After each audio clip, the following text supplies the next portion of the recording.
سلام متتبعين قناة مريم فلوق، كنتمنى الفيديو اليوم يلقاكم بخير وعلى خير وصحة جيدة. بالنسبة للفيديو اليوم غادي نقدم معكم مسيمنات معمرين بالشحمة وبالخضرة. هنا في الفيديو انا تعمدت ما نحيدش الصوت باش تسمعوا التقرميشه اللي كتجي في هاد المسيمنات. كيجيو روعة، المذاق ديالهم كيحمق والتقرميشه يا سلام يا سلام. كنتمنى بانكم تتبعوا الفيديو للاخير وتشوفوا معايا مراحل هذا الفيديو وهاد المسيمنات وتحضروهم وان شاء الله ينجحوا معاكم. بالنسبه للمقادير غادي نحتاج نص كيلو ديال الفورص، زدت عليه واحد زلافه ديال الفينو اللي مغربله، اللي كنغربلها كيف ما كتشوفوا معايا، وغادي نضيف الملحه وشويه عسيله. هاد العسل الدور ديالو انه كيعطي واحد اللون ذهبي زوين للمسمن ديالنا، وكنعجنو بالماء دافي. انا عجنتها في العجانه، نتوما تقدروا تعجنوها غير بيديكم، غير هي كتعجن مزيان. وغادي نكورها كيف ما شفتوا، غندير لها شويه الزيت وغادي نخليها ترتاح معنا واحد شويه.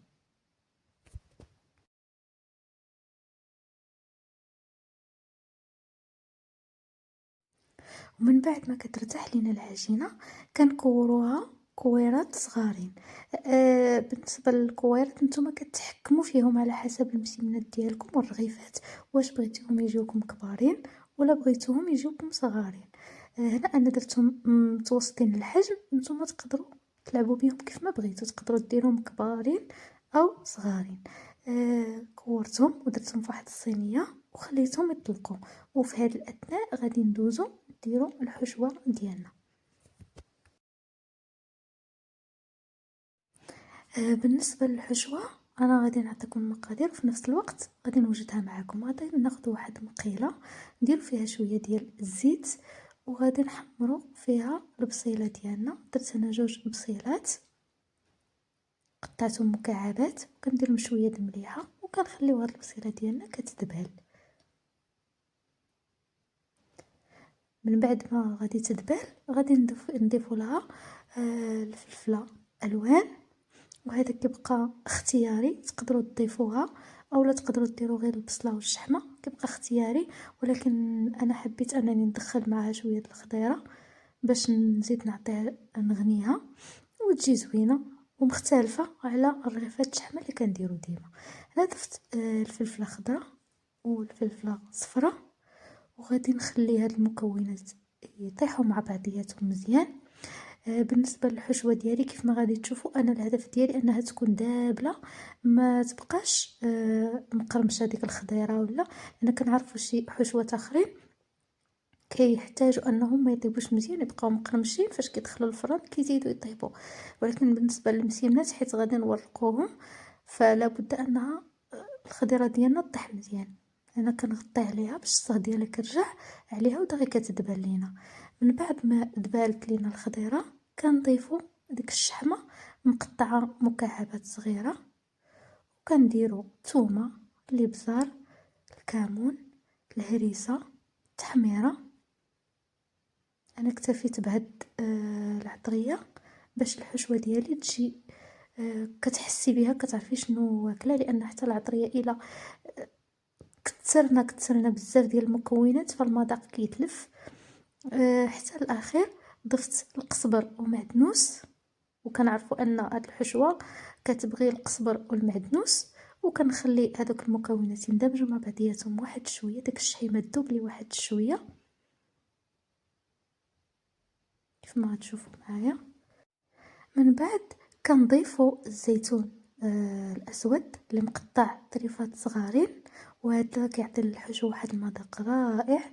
هنا الحشوه كتكون بردات كناخذوا العجينه ديالنا كنسرحوها فوق سطح العمل بالشكل اللي كتشوفوه.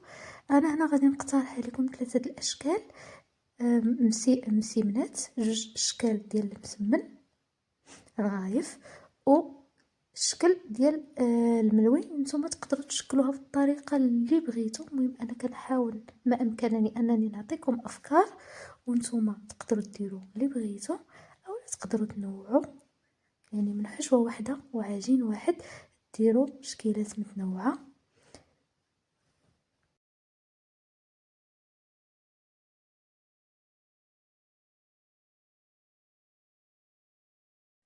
هنا كيما شفتوا معايا انا درت معكم الشكل الاول اللي هو المسمن، حتى هو كيجي رائع وسهل، سهل في التشكيل، دقيقة تصايبيه. وغادي ندوزو نديرو المسيمنات اللي كنعرفوهم كاملين تقليديين اللي كبرنا معاهم. هنا كنديرو الحشوة في المسيمنة الاولى وكنعاودو نضوبلوها بالمسيمنة الثانية، الشكل الكلاسيكي التقليدي اللي كنعرفوه كاملين.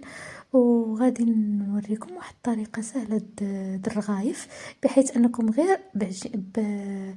غير بورقه واحده بلا ما تحتاجوا تضوبلوها كديروها على هذا الشكل اللي كتشوفوا معايا، حتى هو كيجي زوين وكيجي مورق والحشوه كتجي فيه زوينه. نتوما اختاروا الشكل اللي بغيتو اولا ديروهم كاملين بصحتكم وراحتكم اكيد. واللي وصل معايا الفيديو حتى لهنا ما ينساش لايك وما ينساش تعليق زوين بحالكم، وتشاركوا القناه مع الاهل والاحباب هكذا باش تعم الفائده.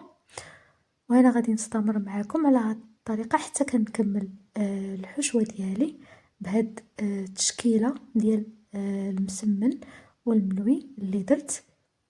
كنتمنى الفيديو ديال اليوم ينال الاعجاب ديالكم وتستافدوا منه.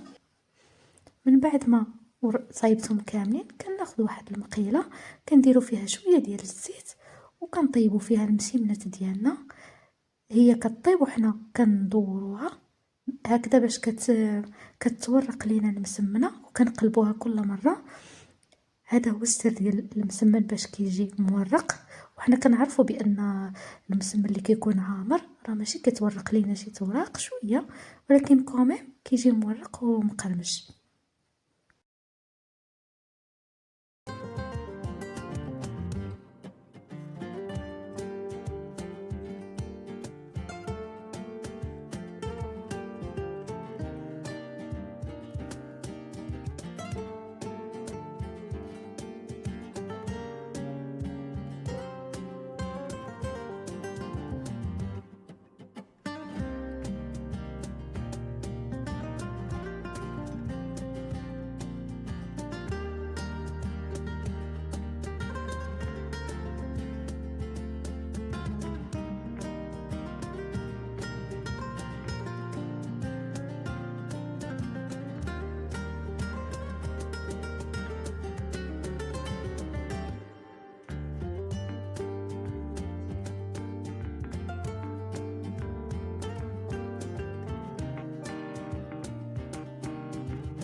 والى هنا غادي نكون وصلنا لاخر الفيديو.